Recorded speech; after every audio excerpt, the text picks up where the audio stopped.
હેમંતસિંહ રાજા પૂછે છે કે હે સ્વામી, તમે જે આ ગ્રંથ રચ્યો છે એ સત્સંગી જીવન ગ્રંથનું શ્રવણ કરવાના અધિકારી કોણ છે? વળી આની સપ્તાહ પારાયણનું કોઈ શ્રવણ કરે તો એને કેવા ફળની પ્રાપ્તિ થાય? કઈ જગ્યાએ આની કથા કરવી, કેવા સમયે આની કથા કરવી, આ ગ્રંથનો વક્તા કેવો હોવો જોઈએ અને શ્રોતાએ કયા નિયમો રાખી અને આ ગ્રંથની કથાનું શ્રવણ કરવું, અને આ ગ્રંથની પારાયણ જ્યારે પૂરી થાય ત્યારે વક્તાશ્રીને શ્રોતાજનોએ શું દક્ષિણા આપવી, આજે કથા શ્રવણનો સમગ્ર વિધિ છે ને આપ મને વિસ્તારથી કહો. અને એ સમયે સતાનંદ સ્વામી કહેવા લાગ્યા કે હે હેમંતસિંહ રાજન, તમે બહુ સરસ પ્રશ્ન પૂછ્યો છે. આ તમારા પ્રશ્નમાં સમગ્ર જીવ પ્રાણી માત્રનું હિત રહેલું છે. આ સત્સંગી જીવન ગ્રંથ એ વેદ, પુરાણ, ઇતિહાસ, તમામ યોગ શાસ્ત્ર, સાંખ્ય શાસ્ત્ર, વેદાંત, રામાયણ ઇત્યાદિ ઇતિહાસ એ તમામ સત્શાસ્ત્રોના સારરૂપ છે. આ સત્સંગી જીવન ગ્રંથ એનો ભગવાન શ્રી હરિએ ખૂબ મહિમા ગાયો છે. સ્વયં સ્વમુખે કહ્યું છે, રમણીય મિદમ શાસ્ત્રમ સર્વ શાસ્ત્ર શિરોમણી. આ સત્સંગી જીવન શાસ્ત્ર કેવું છે? અતિશય રમણીય અને સર્વે શાસ્ત્રોમાં શિરોમણી છે. મુગટની સમાન આ સત્સંગી જીવન ગ્રંથ રાજ છે.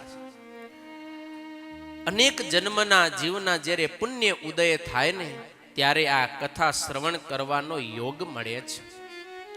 સમગ્ર ધર્મ શાસ્ત્રની અંદર જ્યારે વિરોધાભાસ આવે ને ત્યારે પણ આ સત્સંગી જીવન ધર્મ શાસ્ત્રમાં યોગ્ય નિર્ણય આપનારું છે.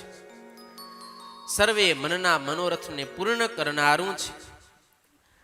આ સત્સંગી જીવનની કથા શ્રવણ કરનારના ત્રિવિધ તાપ ટળી જાય એને પરમ સુખની શાંતિની અનુભૂતિ કરાવનારું છે. જીવના હૃદયની અંદર કામ, ક્રોધ ઇત્યાદિ જે અંતઃશત્રુના વેગ છે એને દબાવી એનું શમન કરનારું છે. સંસ્કૃતિ રૂપ જે મહારોગ છે કે જન્મવું અને મરવું એ મહારોગ થકી મુકાવવા માટે મહા ઔષધની સમાન સત્સંગી જીવન છે. આ ગ્રંથની કથાનું કોઈ શ્રદ્ધાથી શ્રવણ કરે તો એને ભગવાન શ્રી હરિના ચરણાર વિંદમાં દ્રઢ ભક્તિ થાય છે. અરે ભગવાનના ધામ સુધી પહોંચવામાં નિસરણીની સમાન આ સત્સંગી જીવન ગ્રંથ છે. કોઈ ગમે એટલા યજ્ઞ કરે, ગમે એટલું મોટું દાન કરે, સમગ્ર વિશ્વના તીર્થોમાં તીર્થાટન કરે, પણ એની આગળ એના કરતાં વધારે આ 7 દિવસની સત્સંગી જીવનની સપ્તાહ શ્રવણ કરવાનું ફળ વધી જાય છે. અરે દેવતાઓ પણ આ કથાને સાંભળવા ઈચ્છે છે.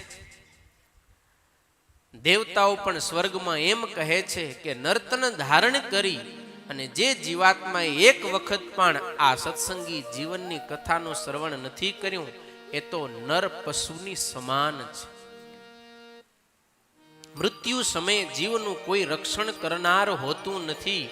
ગમે એટલી સત્તા હોય, સંપત્તિ હોય, રાજ્ય, વૈભવ, પરિવાર, પણ અંત સમયે એનું કોઈ રક્ષણ ન કરી શકે.